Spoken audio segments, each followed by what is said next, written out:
ರಾಷ್ಟ್ರಭಾಷಾ ಭಾರತಿ ಹಿಂದಿ ಪಾಠ ಕಾರ್ಯಕ್ರಮ. भारत जननी एक हृदय हो, एक राष्ट्रभाषा हिंदी में कोटि कोटि जनता की जय हो. स्नेह सिक्त मानस की वाणी गूंज निराय ही कल्याणी.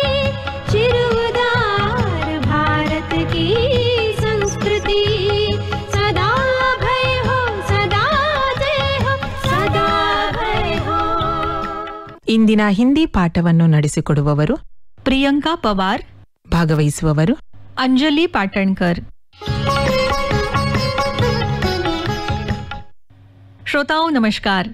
कार्यक्रम में मैं अंजलि आप सभी का स्वागत करती हूँ. बच्चों की शुरुआती उम्र के दौरान पुस्तक पठन का परिचय कितना फायदेमंद है और उनके विकास में कैसे एक महत्वपूर्ण भूमिका निभाता है, इस बारे में हम पिछले पाठ में जानकारी ले रहे थे अध्यापिका प्रियंका पवार जी से. किताबें हमारे सर्वांगीण विकास में हमारी दोस्त बनकर मदद करती है. बच्चों में किताबों के प्रति प्यार बढ़ाना कितना जरूरी है. बच्चे खुद किताब पढ़ने के लिए प्रेरित हो, इसके लिए क्या कोई नुस्खे या आसान तरीके हैं? इन सभी विषयों के बारे में हम जानेंगे आज के कार्यक्रम में.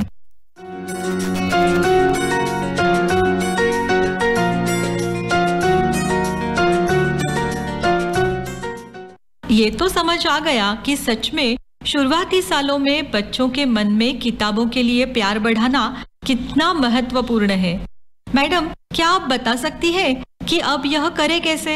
कोई नुस्खे या आसान तरीके जिनके उपयोग से बच्चे प्रोत्साहित हो और खुद ही किताबों को ढूंढने लगे और मांगे भी.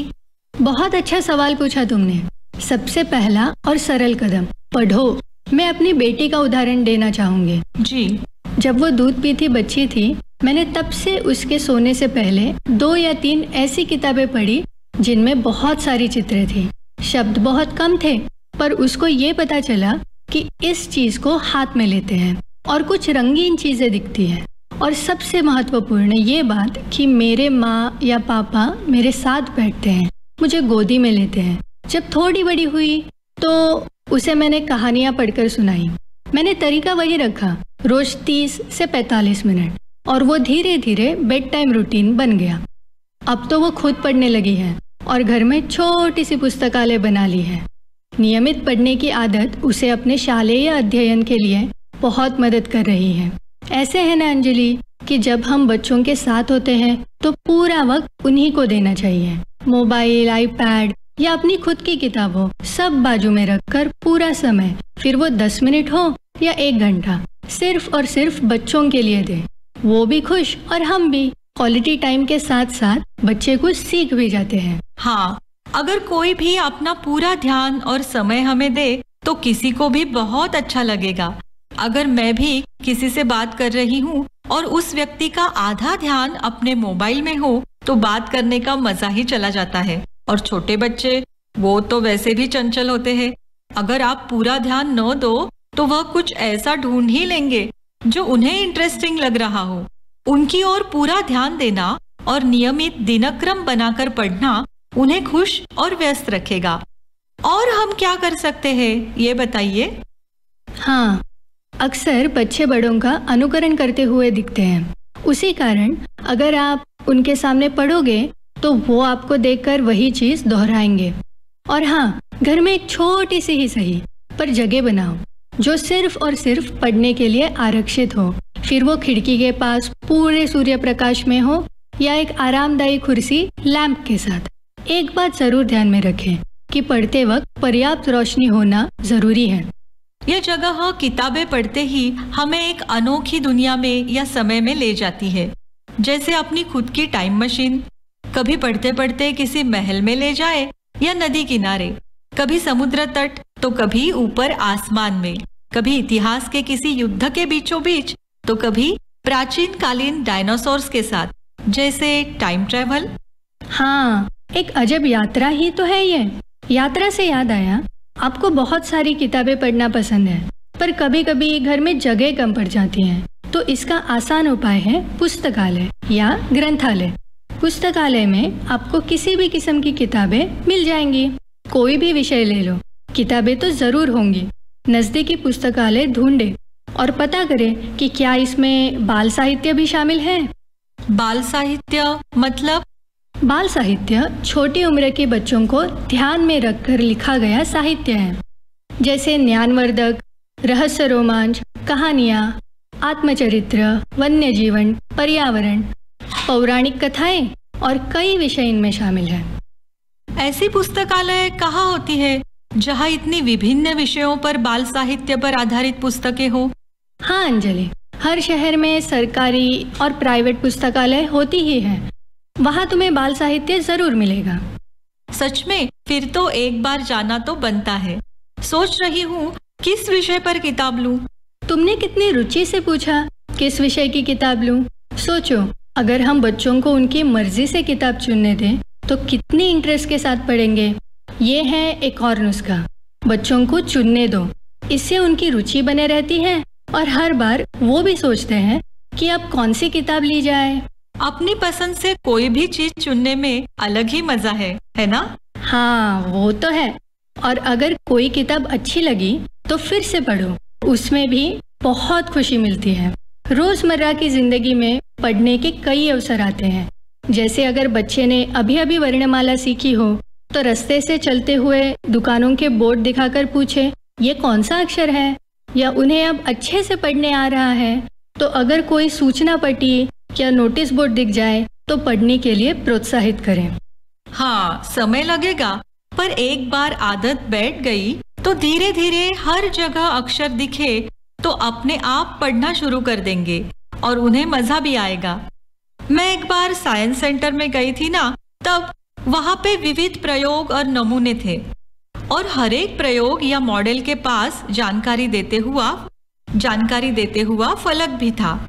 वो पढ़ने के बाद बच्चों को बहुत अच्छी तरह से समझ आ रहा था कि हमने अभी कौन सा प्रयोग देखा है। यदि आप इसके बारे में अधिक जानते हैं तो आप उस वस्तु या व्यक्ति से बेहतर संबंध बना लेते हैं। या तो आप इसे किसी से सुनते हैं या पढ़ते हैं। जैसे तुमने कहा, ज्यादातर ऐसे संगठनों में सूचना बोर्ड होते हैं और ये तुम्हें अद्भुत तरीके से विषय को समझाते हैं। कभी कभी पढ़ते वक्त कुछ शब्द पढ़ तो लेते हैं पर मतलब नहीं समझ आता, तब बड़ी दुविधा हो जाती है। कठिन शब्द समझने और समझाने में बच्चों की मदद करना बहुत अहमियत रखता है। उन्हें उनकी आसान और मासूम भाषा में समझाना बहुत ज़रूरी है, नहीं तो वो रुचि खो देते हैं। उदाहरण देके या जीवन में होने वाली घटनाओं के बारे में बता के हल्के शब्दों में शांत मन से समझाएं। मैं सोच रही हूँ कि अगर हम 2-3 दोस्त मिलके एक ही पुस्तक पढ़े तो पढ़ते वक्त या पढ़ने के बाद उस विषय पे विचार विनिमय कर सकते हैं। हर व्यक्ति अलग तो सोच भी अलग और राय भी अलग ही होंगी। बात करते करते समय कैसे बीत जाएगा ये पता भी नहीं चलेगा। दोस्तों के साथ समय भी बिता सकूंगी और प्रोडक्टिव चर्चा भी होंगी। कुछ मुझसे वो सीखेंगे और कुछ मैं उनसे। कितनी बढ़िया बात कही तुमने। चर्चा करने से सभी अपनी राय देते हैं और विषय की गहराई को समझते हैं। अब यह विषय एक परियों की कहानी भी हो सकता है या गंभीर आत्मकथा।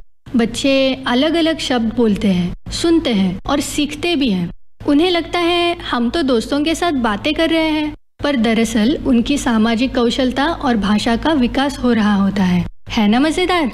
अरे हाँ, सच में न जानते हुए कितना कुछ सीख जाते हैं और कहीं पे भी स्क्रीन टाइम नहीं। ये तो और भी लाजवाब है। अंजलि, जाते जाते आज के इस विषय पर आधारित एक कविता मैं तुम्हें सुनाना चाहती हूँ। ये लिखी है यूपी के सूरज कुरैचैया इन्होंने। वाह, जरूर। सफलता का मार्ग है किताबें, योग्य बनते तुम इनको पढ़ के। जीवन के समस्त रहस्य जानते पुस्तकों का अध्ययन करके। अमीर हो या फिर गरीब, यह भेदभाव नहीं किसी से करती। जो इसको घनिष्ठ मित्र बनाता उसकी झोली खुशियों से भरती। एकाग्र चित्त होकर जो तुम इनको पढ़ोगे निरंतर ध्यान से, शब्दों की ताकत को पहचानो, इसमें छुपा अनमोल खजाना है। सदैव 2 विकल्प होंगे तेरे पास, परिश्रम करना है या आराम। आलसी बनकर बिताना समय या ज्ञानी बनकर पाना इनाम। अगर जीवन मूल्यवान बनाना चुनो सफल किताबों की संगत, अमूल्य विचारों के संग रहकर बदल जाएगी जीवन की रंगत। हर एक क्षण की कीमत समझो, सदैव पाओगे सुखद परिणाम। पुस्तक रूपी मित्र से बातें करके बन सकते हो तुम भी कलाम, बन सकते हो तुम भी कलाम। वाह, कितनी अच्छी तरह से पुस्तकों का महत्व कविता में बताया गया है। हाँ अंजलि, जीवन की शुरुआती उम्र में पुस्तकों के लिए प्यार को प्रोत्साहित करना बहुत फायदेमंद है। किताबों के प्रति प्यार एक अद्भुत तरीके से बच्चे के चरित्र को ढालता है। यह न केवल अध्ययन में बल्कि दैनिक व्यवहार में भी मदद करता है। ये जबरदस्त अलंकारिक कौशल या रिटोरिकल स्किल्स यानी प्रभावी रूप से बोलने या लिखने की कला और प्रचंड आत्मविश्वास प्रदान करता है। आशा है कि आज की चर्चा पुस्तकों के प्रति प्यार और उन्हें पढ़ने से होने वाले अनगिनत फायदों को जानने में मददगार होगी। जी हाँ, बिल्कुल। किताबें पढ़ने का महत्व इतनी अच्छी तरीके से बताने के लिए मैडम आपका बहुत बहुत शुक्रिया। धन्यवाद।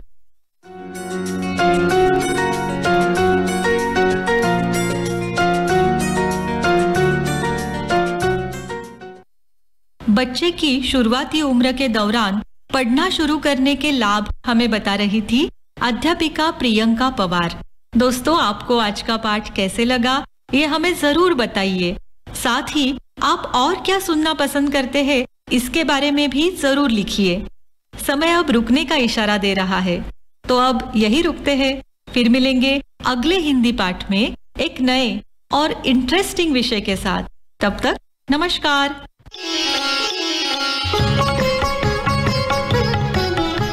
ಇದುವರೆಗೆ ರಾಷ್ಟ್ರ ಭಾಷಾ ಭಾರತಿ ಹಿಂದಿ ಪಾಠ ಕಾರ್ಯಕ್ರಮ ಕೇಳಿದಿರಿ. ನಡೆಸಿಕೊಟ್ಟವರು ಪ್ರಿಯಾಂಕಾ ಪವಾರ್, ಭಾಗವಹಿಸಿದವರು ಅಂಜಲಿ ಪಾಟಣ್ಕರ್.